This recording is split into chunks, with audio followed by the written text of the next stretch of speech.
महाराष्ट्र अनलिमिटेडच्या सुरुवातीला एक मोठी बातमी अंतरवालीतून जरांगे पाटील मुंबईकडे रवाना झालेत आणि मराठा बांधवांसह मनोज जरांगे पाटील यांनी मुंबईकडे कूच केली आहे। आरक्षण घेतल्याशिवाय माघार घेणार नाही असं अंतरवाली सराटीतून निघताना माध्यमांशी बोलताना जरांगे पाटील यांनी सांगितलंय आणि आपल्या मराठा आंदोलकांच्या ताफ्यासह मनोज जरांगे पाटील हे मुंबईकडे रवाना झालेत।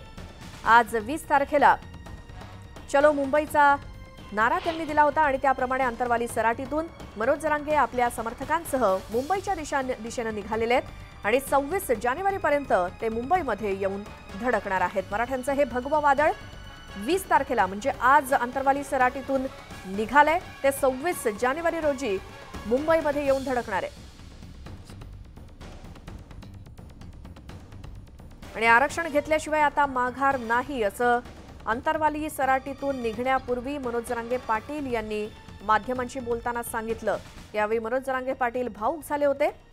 मी असेल नसेल माहित नाही, मात्र मराठ्यांना आरक्षण मिळायलाच हवं असं जरांगे पाटील यांनी सांगितलं आणि त्यासाठीच आमरण उपोषणाचा इशारा त्यांनी दिलाय। मात्र यावेळी जालन्यात नाही तर थेट मुंबईमध्ये। त्यामुळे मराठा आरक्षणासाठी मनोज जरांगे पाटील यांचा जो लढा सुरू आहे त्याच अंतर्गत जरांगे पाटलांनी मुंबईकडे आता कूच केली आहे। मराठा बांधवांसह मनोज जरांगे पाटील मुंबईच्या दिशेने निघालेले आहेत। मराठ्यांना आरक्षण मिळायलाच पाहिजे आणि त्यासाठी टोकाची लढाई लढणार असून छातीवर गोळ्या घातल्या तरी माघार घेणार नाही असं जरांगे पाटील म्हणाले। तर आरक्षणासाठी अनेक मराठा बांधवांनी बलिदान दिलं हे सांगताना जरांगे भावुक सुद्धा झाले। तर आंदोलन हे शांततेत करणार असून उद्रेक करणाऱ्यांना पोलिसांच्या ताब्यात द्या असंही त्यांनी सांगितलं। शक्यतो मी सगळ्यांना विश्वासात घेऊन मी शक्यतो इथूनच आमरण उपोषणाची घोषणा करून आमरण उपोषण करत मुंबईपर्यंत निघण्याची माझी तयारी। 26ला गेल्यावर तर बसायचंच आहे, त्यापेक्षा आत्ताच बसलं म्हणून काय प्रॉब्लेम आहे। कधीतरी तिथं गेल्यावरही जीवाची बाजी लावायचीच आहे, मग आत्तापासूनच लावली म्हणून काय प्रॉब्लेम। शेवटची लढाई आरपारची, आता घरी राहू नका। जे मुंबईला येणार आहेत ते सोबत चला, जे पाठीमागून येणार आहेत ते 26 तारखेला या। परंतु जे पोरं आज मुंबईला निघाले यांना वाटं लावण्यासाठी गावागावातले मराठे सोबत राहा एक दिवसासाठी, ही मात्र सगळ्या मराठा समाजाला विनंती आहे आणि सगळ्यांना स्वयंसेवक म्हणून काम करा।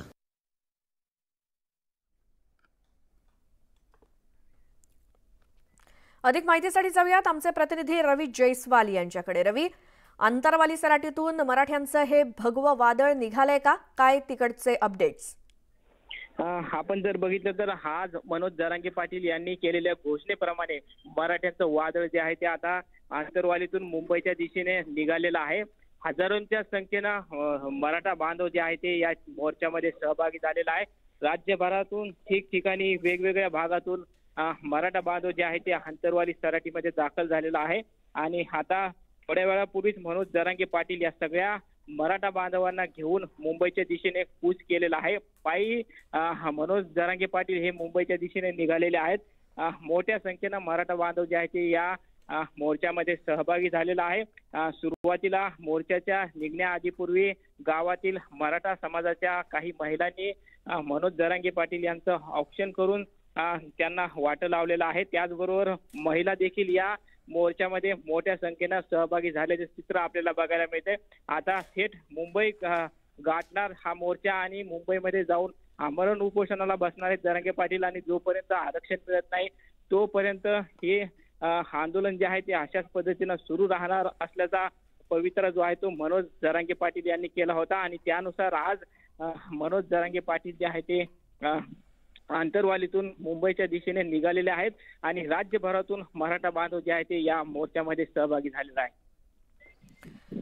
धन्यवाद रवी या सगळ्या माहितीसाठी। तर मनोज जरांगे हे आपल्या समर्थकांसह मुंबईसाठी रवाना झालेले आहेत। अंतरवाली सराटीतून आज सकाळीच अंतरवाली सराटीमध्ये ठिकठिकाणाहून आंदोलक दाखल झाले आणि या सगळ्यांचा मोर्चा आता मुंबईकडे धडकायला निघालाय।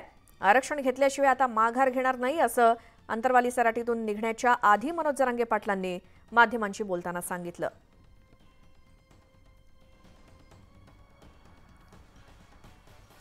हे दृश्य आहेत अंतरवाली सराटीतली। हातामध्ये भगवे झेंडे घेऊन मराठा समाजाचे आंदोलक हे मुंबईकडे निघण्यासाठी सज्ज असलेले दिसतायत आणि मराठा आरक्षण हे कुठल्याही परिस्थितीत घेणारच आणि त्यासाठी छातीवरती गोळ्या झेलाव्या लागल्या तरी चालेल असं मनोज जरांगे पाटलांनी सांगितलं। मुंबईमध्ये साधारण 26 जानेवारीपर्यंत हा मोर्चा येऊन धडकणार आहे आणि इथे आमरण उपोषण केलं जाणार आहे।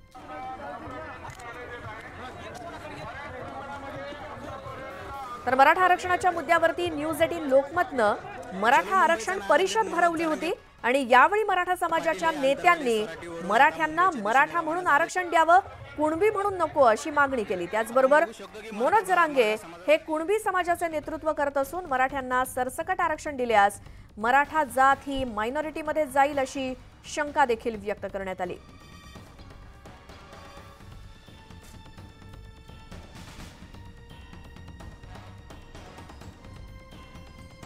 झालेला आहे। भगवे झेंडे, गाड्या, टोप्या परिधान करून मराठा बांधव हे मुंबईच्या दिशेने आता रवाना झालेले आपल्याला पाहायला मिळत आहे। सोबतच मनोज जरांगे पाटील हे देखील आता मुंबईच्या दिशेने रवाना झालेले आपल्याला पाहायला मिळत आहे।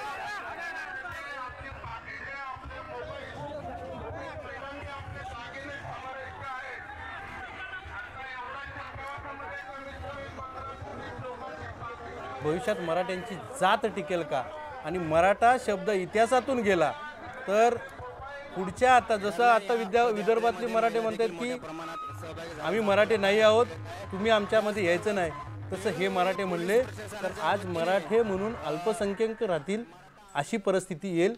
म्हणून याचा मेळ घडवण्यासाठी आदरणीय जरांगे पाटील साहेब असू द्या आणि टेकाळे साहेब असतील, अजून कोण असतील, या सगळ्यांनी कुठेतरी एक समतोल राखून त्याच्यामध्ये काहीतरी मार्ग काढता आला पाहिजे। कुणबी ही स्वतंत्र जात व्यवस्था आहे, मराठा ही जात व्यवस्था यांच्यात फार मोठी तफावत आहे। आम्ही कोणाला कमी लेखत नाही, पण आम्ही एकमेकांचा रिस्पेक्ट करतो। अशा वेळेला मराठा कुणबी कोकणात का वाद लावा, जसे ओबीसी मराठा वाद लावत होते, त्याच्यामुळे आम्ही जी भूमिका घेतलेली आहे याचं सर्वांनी स्वागत केलेलं आहे। त्याचबरोबर असं आहे की उद्या मराठा कुणबी म्हणून सर्टिफिकेट दिल्यानंतर उद्या आज माझ्या मुलाने समजा कुणबी सर्टिफिकेट कुणबी लावलं, त्याच्या मुलाने लावलं, तिसऱ्या पिढीला मराठा हा शब्द नामशेष होईल। म्हणून मराठा ही जर जात ही आमची अभिमान अस्मिता जर टिकवायचं असेल तर कोकणाने भूमिका घेतलेली आहे की आरक्षण फक्त मराठा म्हणूनच मिळालं पाहिजे आणि ते टिकणारं मिळालं पाहिजे। आपल्या डिस्कशनमध्ये